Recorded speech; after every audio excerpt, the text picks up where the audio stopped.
ইবাদুর রহমানের তৃতীয় গুণ হলো ওয়াল্লাযীনা ইয়াবিতুনা লিরাব্বিহিম সুজদাও ওয়া কিয়ামা।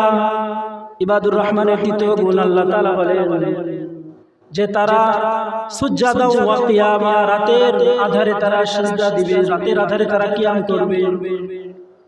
অর্থাৎ তাদের রাতটা কাটবে হলো নামাজের ভিতরে।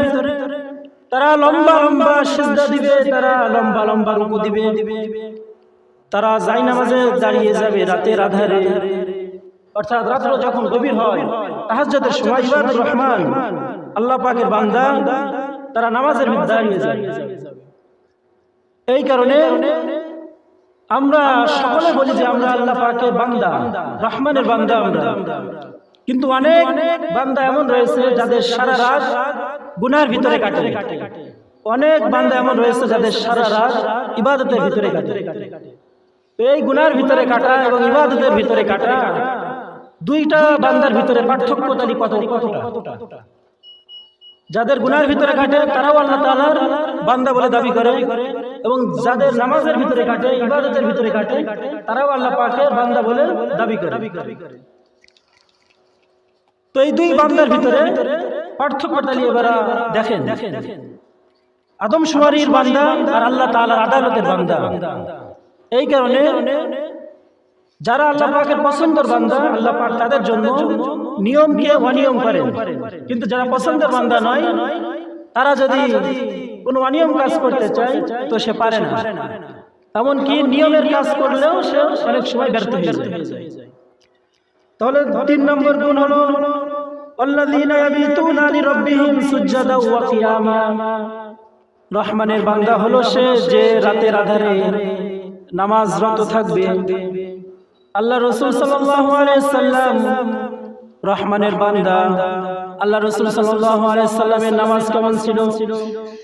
হযরত আয়েশা রাদিয়াল্লাহু আনহা তিনি বর্ণনা করেন, হাদিসে ইরশাদ করেন, আনা আয়েশা রাদিয়াল্লাহু আনহা, আয়েশা রাদিয়াল্লাহু আনহা বলেন যে আমাদের ঘরে হুজরায়ে আয়েশার ভিতরে জায়গা অল্প।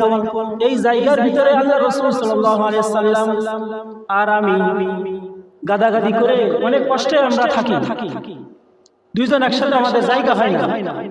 তো আল্লাহ রাসূল সাল্লাল্লাহু আলাইহি সাল্লাম যখন নামাজ পড়বেন, তখন আমি পা লম্বা করে আল্লাহ রাসূল সাল্লাল্লাহু আলাইহি সাল্লামের সিজদার সামনে, যেখানে আল্লাহ রাসূল সাল্লাল্লাহু আলাইহি সাল্লাম সিজদা দিবেন, সেখানে আমি পা লম্বা করে শুয়ে থাকি। আল্লাহ রাসূল সাল্লাল্লাহু আলাইহি সাল্লামের সিজদাগুলো ছিল অনেক, কিয়ামগুলো ছিল অনেক দেরিতে, এবং রুকু সিজদা ছিল অনেক দেরিতে, ধীর স্থির ভাবে আল্লাহ রাসূল সাল্লাল্লাহু আলাইহি সাল্লাম নামাজ আদায় করতেন।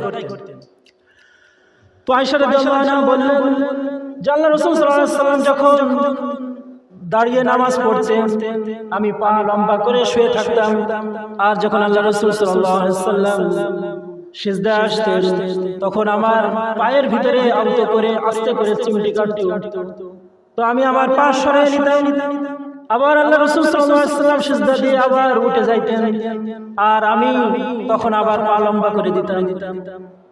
তো এই বর্ণনা করে আল্লাহ রাসূল সাল্লাল্লাহু আলাইহি সাল্লাম এর নামাজের বর্ণনা এইভাবে দেন এই হাদিসের শেষে, যে হযরত আয়েশা রাদিয়াল্লাহু আনহা বলেন যে হাত্তা তাতাফাত্তারু কদামা, যে আল্লাহ রাসূল সাল্লাল্লাহু আলাইহি সাল্লাম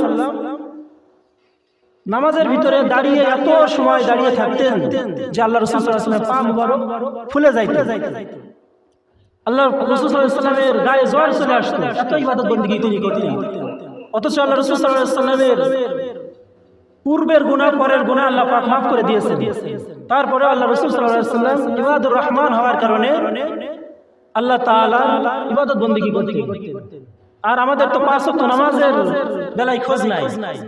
আমরা আল্লাহ পাকের কিভাবে ইবাদত বندگی ইবাদুর রহমান হতে পারব?